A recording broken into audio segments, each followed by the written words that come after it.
Hey guys, welcome back to another Architecture Real Talk. So today's topic is going to be all about whether architecture is a lucrative field.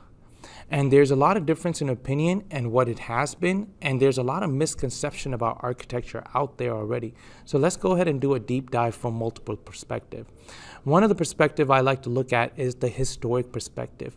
So if you look at it from historic point of view, architecture was an all-encompassing field.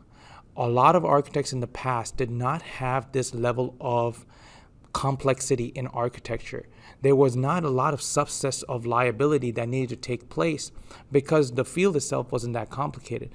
Think about it this way. In 1970s is when we start seeing it becoming very common for AC to come into residential housing.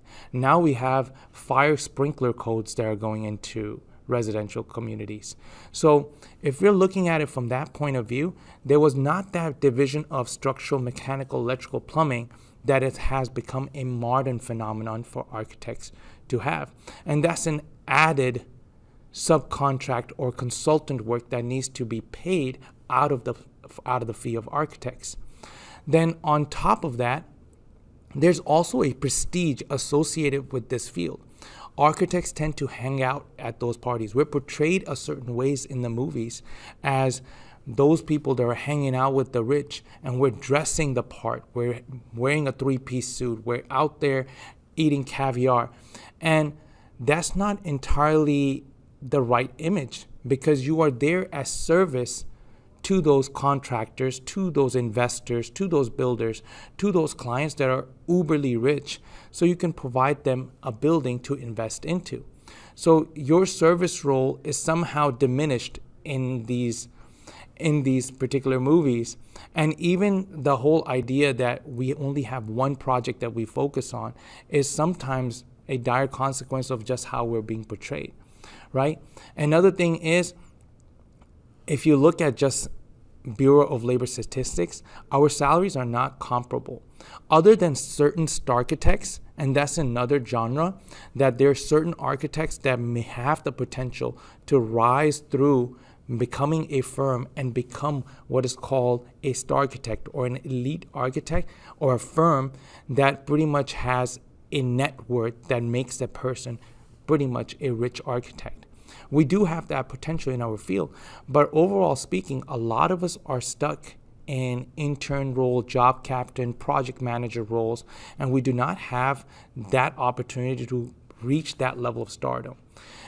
Despite that, architects pretty much, once they become licensed, they're looking at somewhere around $80,000 to $100,000, even at a small or medium-sized firm.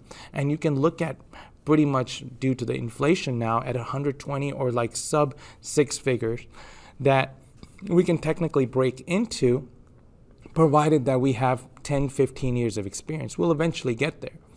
But with that said, it does not take away from the fact that we put in so many hours to perfect our craft. And another misconception about how our work is portrayed is, we talked about this, the divide between the education and real life is such that people are made to feel like they're Starchitects when they're in studio. And even prior to that, they feel like they're drafters. So in high school settings, you're looking at someone who's thinking that they're going to become a drafter when they get out there. And in studio, you're thinking you're going to be modeling projects and you're going to be pursuing these wild Frank Gehry, Zaha Hadid type ideas. And when you get out there in the real world, you're just detailing toilets for first 6 months to a year at a time at a large office. So that division in education, combine that with societal misconception of how a building is conceived, then the historic perspective, and then we're being pursued a different way in movies, leads you to believe that architects is pretty much a lucrative field. But people are well off. We just do not have a work-life balance. And at the end of the day, we're able to meet our ends meet.